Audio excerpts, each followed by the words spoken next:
ননদিনীকে ট্রেনে উঠাই দিতে যাচ্ছি। 15 দিন ছিল আমাদের বাসায়, কারণ তার ইনকোর্স এক্সাম ছিল। আজকে সে চলে যাবে শ্বশুরবাড়ি, আর বিকাল 4টায় ছিল তার ট্রেন। মোটামুটি 3টার সময় বাসা থেকে বের হয়ে গেলাম দুজন। যেহেতু বাসার একদম সামনেই রাস্তার কাজ চলতেছে, সো একদম বাসা থেকে বের হয়ে রিক্সা পাওয়া যাচ্ছে না।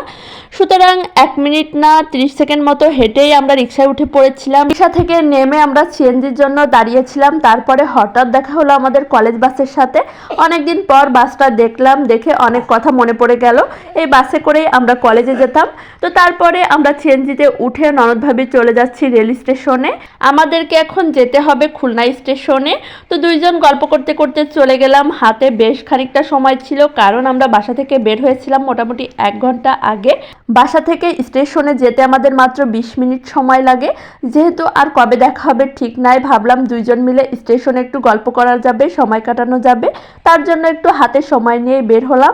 এই তো আমরা শিববাড়ি মোড়ে চলে এসেছি, আর এখনই পৌঁছে যাব স্টেশনে। দুইজন রিল্যাক্সে গল্প করতে করতে যাচ্ছিলাম। বাবুদেরকেও আজকে নেয়নি। আজকে 20 মিনিটও পুরোপুরি লাগেনি, অনেক তাড়াতাড়ি আমরা স্টেশনে পৌঁছে গেলাম। এই তো আমরা এখন খুলনা রেল স্টেশনে, আর আমাদের ট্রেন দাঁড়িয়েছিল। তো ভাবলাম আগে যাই, তারপরে হচ্ছে ব্যাগেজ রেখে তারপরে আমরা দুইজন গল্প করব। তো প্রথমে আমরা আমাদের সিটটা খুঁজে নিলাম, ব্যাগগুলো সিটে রেখে এখন আমরা দুইজন ভাবলাম একটু ঘোরাঘুরি করি, কিছু আশেপাশে খাবার পাই কিনা দেখি। তো এই তো আমি ট্রেন থেকে বের হলাম, হয়ে আমার ননদিনীকে বলতেছিলাম আমাকে একটু পিক তুলে দেওয়ার জন্য। তো তারপরে দুইজন মিলে ঘোরাঘুরি করতেছিলাম, কি আর করব, কিন্তু অনেক ভালো সময় কাটাচ্ছিলাম, কারণ দুইজন অনেক আনন্দ করতেছিলাম। বিশেষ করে কিছু দৃশ্য দেখে অনেক বেশি ভালো লাগতেছিল। তো ঘুরতে ঘুরতে ননদ ভাবি কী খাবো কিছুই খুঁজে পাচ্ছিলাম না, পেয়েছিলাম চানাচুর মাখা। তো চানাচুর মাখা আমার খাইতে মন চাচ্ছিল না, কারণ 3টা মানে প্রায় দুপুর, আর অনেক বেশি গরমও ছিল বাইরে।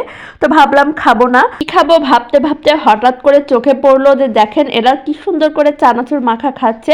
ভাইয়াটা আপুটাকে সুন্দর করে চানাচুর মাখা খাওয়াই দিচ্ছে। আমার ননদিনী আমাকে দেখাই বলতেছিল আপনাকে চানাচুর মাখা খাওয়াতে চাইলাম, আপনি তো খেলেন না, দেখেন কি মজা, দেখেই বোঝা যাচ্ছে কি মহব্বত। তো তারপরে আমি আবার একটু ট্রেনে উঠে পোজ দিচ্ছিলাম, ননদিনীকে বলতেছিলাম আমাকে একটু পিক তুলে দেওয়ার জন্য। তো তারপরে দুইজন খুঁজতে খুঁজতে একটা চাওয়ালিকে পেলাম, আর একটা আন্টি এই চাটা বিক্রি করতেছিল। কি যে বাজে ছিল চাটা খেতে, দেখতে কিন্তু ভালোই ছিল, কিন্তু একটা ধোয়া ওঠা গন্ধ ছিল, যার জন্য আমি একেবারেই খেতে পারতেছিলাম না। তো তারপরেও কি আর করা, 2-1 বার খেয়ে তারপরে আর খেতে পারিনি। বিশেষ করে আমার গায়ে চাটা পুরাটাই ঢেলে পড়েছিল। তো আমার বোরকাও দেখো ভিজে গেছে, দেখাই যাচ্ছে। তো ননদ ভাবির একদম মুখের টেস্টটাই নষ্ট হয়ে গেল চা খাওয়ার পরে। কিন্তু চাটা নিয়ে আমরা অনেকক্ষণ পিক তুলতেছিলাম, দুইজন ভাব মারতেছিলাম, কিন্তু খাইতে পারিনি। বিশ্বাস করেন জঘন্যতম চা ছিল। তো চা খেতে খেতে হঠাৎ করে চোখে পড়লো যে একটা আপু প্রচুর কান্নাকাটি করতেছে, মনে হয় তার কেউ প্রিয়জন চলে যাচ্ছে, তো তার জন্য সে তাকে জড়ায় ধরে প্রচুর কান্নাকাটি করতেছে। এটা দেখে ননদিনীকে আমি বলতেছিলাম তুমিও তো আমাকে ধরে একটু কান্নাকাটি করতে পারো। স্টেশনে আজ অনেক মজার মজার জিনিস সামনে পড়তেছিল, অনেক ভালো লাগতেছিল। ননদ ভাবে মিলে সব কিছু নিয়ে অনেক বেশি মজা করতেছিলাম। মজা করতে করতে টাইম হয়ে গেল ননদিনীর যাওয়ার, আর মাত্র 5 মিনিট বাকি ছিল। তো 5 মিনিট আগে ননদিনীকে বলতেছিলাম তুমি ট্রেনে যেয়ে বসো, যেহেতু মাত্র 5 মিনিট আছে। তো এই তো সে ট্রেনের ভিতরে যেয়ে বসে পড়েছে। বিশ্বাস করেন অনেক বেশি খারাপ লাগতেছিল ননদিনীর জন্য। তো কি আর করা, এই ছিল আজকের ভিডিও। আল্লাহ হাফেজ।